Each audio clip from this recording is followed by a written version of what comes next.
시청자 여러분 안녕하십니까? 4월 23일 토요일에 전해드리는 뉴스데일리 베스트입니다. 이번 영상엔 세 가지 소식을 함께 담으려 합니다. 첫 번째는 성상납 사건과 관련해 국민의힘 윤리위원회에 회부된 준석이 소식이고, 두 번째는 성폭행을 저질러 감옥에 갇혀 살다가 옥살이 중에 이혼한 희정이 소식, 마지막으로 세 번째는 경기도지사 선거에 나온다고 깝죽거리다가 후보 경쟁에서 보기 좋게 패배한 승민이 소식, 이렇게 세 가지 소식 준비했습니다. 한 가지 소식도 놓치지 말고 끝까지 시청해 주시길 당부드립니다. 잠시만요.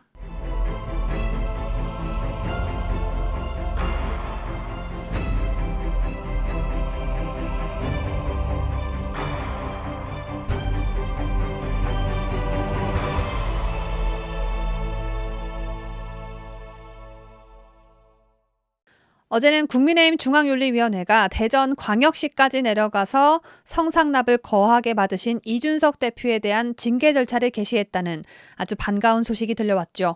하지만 마냥 반갑지만은 않는 게 이항희 국민의힘 윤리위원장은 다름 아닌 이준석이 꽂아놓은 인물입니다. 때문에 윤리위원장만 제대로 된 인물이라면 이준석 징계는 따놓은 당상이라는 말이 나오는 것이죠. 성상납 사건이 수년 전 일이어서 징계를 내리기엔 애매한 사안이라고 하더라도 이준석이 성상납을 받았다는 그 증거를 없애려 한 증거인멸교사 행위는 최근의 일입니다. 다시 한번 강조드리지만 이항희 윤리위원장이 이준석과의 사사로운 연애에 개의치 않고 윤리위원장다운 징계 절차를 밟아준다면 이준석이 대표직에서 박탈되는 것은 시간 문제일 것입니다. 윤리위는 22일 보도자료를 통해 증거인멸교사 의혹과 관련된 품위유지 의무 위반을 적시했다고 밝혔습니다. 실제 징계 여부는 본인 통보 및 소명 절차 등 추가 심의를 통해 결정됩니다. 윤리위의 징계 수위는 제명, 탈당 권고, 당원권 정지, 경고 등 4단계입니다. 제명이 되면 더 이상 국민의힘 소속이 아니므로 대표직도 자동 박탈이고요. 탈당이 권고되어 탈당을 하게 되면 이 또한 국민의힘 소속이 아니므로 마찬가지로 대표직 자동 박탈입니다. 당원권 정지는 당이 이준석을 전혀 보호하지 않겠다는 뜻이어서 이게 좀 애매합니다. 마지막으로 경고는 이준석이 경고라는 미약한 징계를 받아봤자 끝까지 버티면서 대표 자리를 사수하려 할 게 뻔해서 이 징계는 받으나 마나로 판단됩니다. 그래서 우리는 이준석이 만약 경고만 받고 만다면 이젠 이준석 탄핵만을 외칠 게 아니라 이준석과 이항희 위원장까지 세트로 날려버려야 할 것입니다. 박근혜 대통령 팔아먹고 다니며 성접대를 받은 것도 기가 막힌데 돈으로 증거를 없애려 했다니요. 이건 품위유지 위반이기 전에 범죄입니다. 그리고 이준석이 애초에 품위가 어딨답니까? 허구한 날 뒤통수에 새집 찍고 나오고 살은 디룩디룩 쪄대고 더군다나 당대표가 윤리위에 정식으로 회부된 건 대한민국이 건국된 이후로 처음 있는 일이라고 합니다. 문재인처럼 처음 경험해보는 나라를 만들어주는 겁니까? 뭡니까? 그리고 성에 관련된 사건은 더불어만진당이라는 닉네임까지 얻은 민주당의 트레이드마크 아닙니까? 그런데 문재인 같은 이준석이 대표가 되더니 당 이미지를 이따위로 더럽혀놨습니다.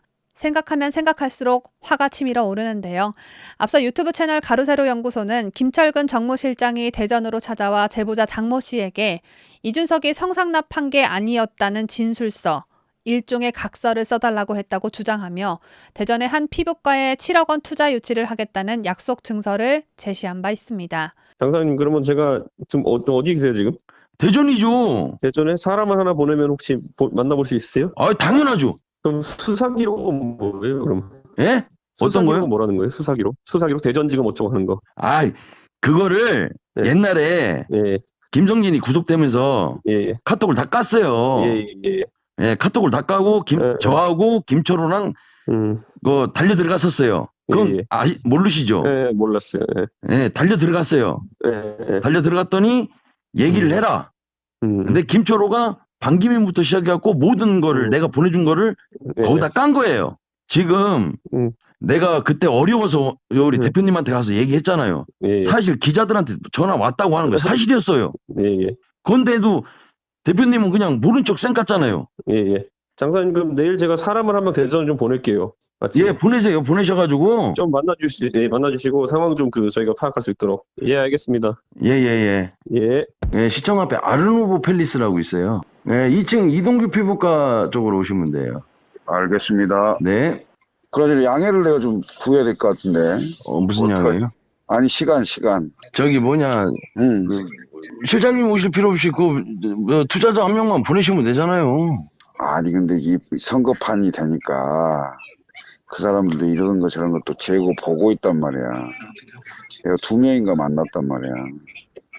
아유, 그래도 얘기를 다 해놨는데 원장님도 지금 기다리고 계신데, 왜냐면 뭐 말이 법이신 분들인데, 하여튼 그 조금만 시간을 줘봐요.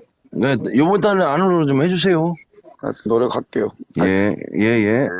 이에 대해 이준석은 대선 기간 중 김 실장에게 해당 제보자와의 소통을 일임했다면서 제보자가 먼저 연락이와 사실관계를 확인해주겠다고 한 상황이라 증거인멸 교사라는 주장 또한 무엇이 증거라고 지칭하는지 알 수가 없다고 헛소리를 해댔습니다. 그리고 어제는 YTN과의 인터뷰에서 더 심한 헛소리를 했다고 합니다. 이준석은 성상납과 증거인멸 등과 관련해 당에서 징계 절차가 개시된 데 대해 윤리위원회가 가타부타 판단을 내리기는 어려운 사안이라고 말했습니다. 눈 밑에 다크서클을 달고 사는 준석이는 22일 방송 출연 중독증을 과시하듯 YTN 인터뷰에서 저도 해당 유튜브 방송에 대해 형사 고소를 했고 해당 방송 측에서도 저를 형사고발해 수사기관에서 다루고 있는 문제라면서 수사기관의 조사 결과가 빨리 나와서 이 논란이 일단락됐으면 하는 생각을 하고 있다고 말했습니다. 준석이에게 딱 한 가지만 좀 알려주고 싶습니다. 준석이 네 문제는요.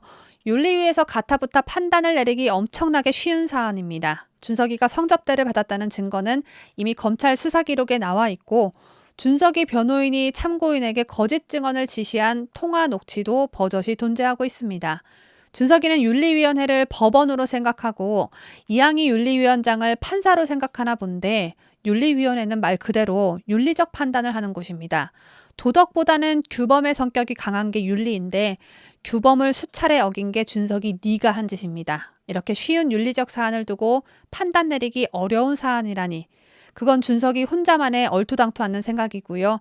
준석이는 가세형과의 쌍방 형사 고발에 기대하고 있는 모습을 보이고 있는데 고발에 대한 결과에 기대를 하고 있는 모습인데 일찍이 경찰에 구워 삶아 놓은 건지 어쩐 건지는 모르겠지만 부디 이준석 성접대에 투입된 당시 여대생까지 출연하지 않길 바랄 뿐입니다. 이준석 성상납 얘기를 도대체 언제까지 해야 하는지 이제는 문제인 만큼 지긋지긋해지려고 합니다. 다음 소식으로 넘어가겠습니다. 공교롭게도 이번 소식 또한 성적으로가 아니라 성적으로 문란한 정치인과 연결되는 소식입니다. 수행비서를 성폭행한 혐의로 수감 중인 안희정 전 충남도지사가 지난 9월 이미 옥중 이혼을 마친 것으로 알려졌습니다. 그런데 희한하게도 안타까운 마음은 전혀 들지가 않는데요. 안희정의 이혼은 민주원 씨와 고려대학교 83학번 운동권 동기로 만나 결혼한 지 33년 만입니다. 축하드립니다. 안희정은 지난 2017년 대선에서 이제는 전 부인이 된 민주원 씨에 대해 내 첫사랑이며 동지적 유대감을 지닌 30여 년 직이라고 표현하며 애정을 과시한 바 있죠. 첫사랑과 결혼에 성공한 인간이 다른 여자도 아니고 공적 업무를 수행하는 비서와 자빠져 주무시고 그러셨네요. 22일 여성조선은 안 전 지사와 민 씨는 지난해 9월 협의 이혼했다고 보도했습니다. 슬아의 두 아들이 있지만 모두 성인인 관계로 친권 및 양육권 분쟁은 무의미하다고 매체는 전했습니다. 안희정 부부의 이혼설은 사실 지난 연말부터 정치권에서 계속해서 흘러나오긴 했었습니다. 그런데 지난 3월 안희정의 부친상에 민주원 씨가 참석하면서 이혼설이 쏙 들어갔습니다. 저는 결혼을 한 번도 안 해봐서 잘 모르겠지만 고인이 33년간 자신의 시아버지였던 점을 생각해 예의상 장례식장에 갔던 것으로 보여집니다. 위력에 의한 성폭행으로 징역 3년 6개월을 확정받고 깜빵 안에서 부인 없이 살고 있는 안희정은 출소 후에 집으로 돌아가도 마찬가지 신세가 되겠군요. 다음은 경기도지사 후보 경선에서 패배해 화가 잔뜩 나 있는 유승민 소식입니다. 이준석 아빠 친구로 유명한 유승민 전 의원이 경기도와 아무런 연고가 없음에도 경선에 도전한 주제에 김은혜 후보와 큰 격차로 패배하자 윤석열 당선인 탓을 하는 난동을 부렸습니다. 22일 유승민은 자신의 페이스북에 공정도 상식도 아닌 경선이었다며 윤석열 당선자와의 대결에서 졌다고 자신의 패배 결과를 자평하며 권력의 뒤끝이 대단하네요 라는 말도 덧붙였습니다. 유승민 말만 들어보면 윤석열 대통령 당선인이 당원들에게 입김을 세게 불어서 김은혜 의원이 당선된 줄 알겠습니다. 애초에 경기도에서 살아본 적도 없는 인간이 갑자기 주소 옮기고 출마한다는 게 말이나 되는 일이었습니까? 대구 출생이 배신자 이미지 때문에 대구시장엔 출마 못하는 자신의 주제를 좀 아셔야지요. 자중하지 못하고 뭘 이렇게 떠들어대는지 이해할 수 없는 종족인데요. 여기에 대해 유승민은 이번 경기도 경선을 과거 박근혜 정부 시절 공천 갈등에 빗대어 말하는 기상천외함을 선보이기도 했습니다. 유승민은 자신의 패배에 대해 2016년 진박 간별사들이 칼춤을 추던 때와 똑같더군요 라며 권력의 칼춤은 결국 자신에게 돌아갑니다 라고 말했습니다. 그러면서 정치가 아닌 다른 방법으로 경기도를 사랑하겠다. 제가 사랑하는 이 나라를 위하는 새로운 길을 찾겠다라고 갖은 꼴값은 다 떨어졌겠습니다. 아직 취임도 안 한 윤석열 당선인에게 죄를 뿌려도 이렇게 팍팍 뿌려댈 수가 있는 건지요. 칼춤은 결국 자신에게 돌아갑니다. 이 말은요. 취임을 앞둔 윤석열 당선인을 향해서가 아니라 5년 동안 나라를 말아잡수시고 청와대에서 곧 퇴소할 문재인을 향해 해야 하는 말입니다. 그리고 무슨 정치가 아닌 다른 방법으로 경기도를 사랑해요, 사랑하긴. 경기도 곳곳을 돌아다니면서 쓰레기라도 주우면서 살 겁니까? 아니면 자신의 재산을 경기도에 기부하면서 살 겁니까? 지가 언제부터 경기도를 그렇게 사랑했다고 패배를 이렇게나 억울해하는 건지 유승민 아저씨는 이제 제발 좀 자신의 분수를 알고 정계를 미련 없이 떠나길 바랍니다. 제가 다른 건 못해줘도 소금은 팍팍 뿌려줄 수 있습니다. 제가 준비한 3가지 소식 유익하면서도 재미있게 들으셨는지요? 시청자 여러분께서 남겨주시는 댓글을 보면 속이 시원하다, 사이다 한 잔 마신 것 같다라는 말씀들을 많이들 해주시는데요. 저의 실제 어조는 사실 이렇게 세지는 않지만 열불나는 소식을 전하다 보면 강한 어휘 선택이 아니고서는 뉴스 전달이 쉽지 않은 것 같습니다. 또 공중파 뉴스에서는 불가능한 재미도 사실에 덧붙이려고 노력하고 있습니다.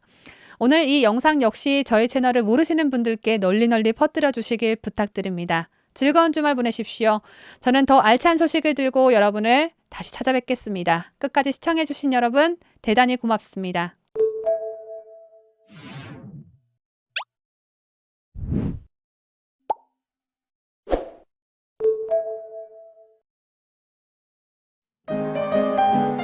뉴스데일리 베스트는 구독자 여러분의 소중한 구독료를 운영합니다.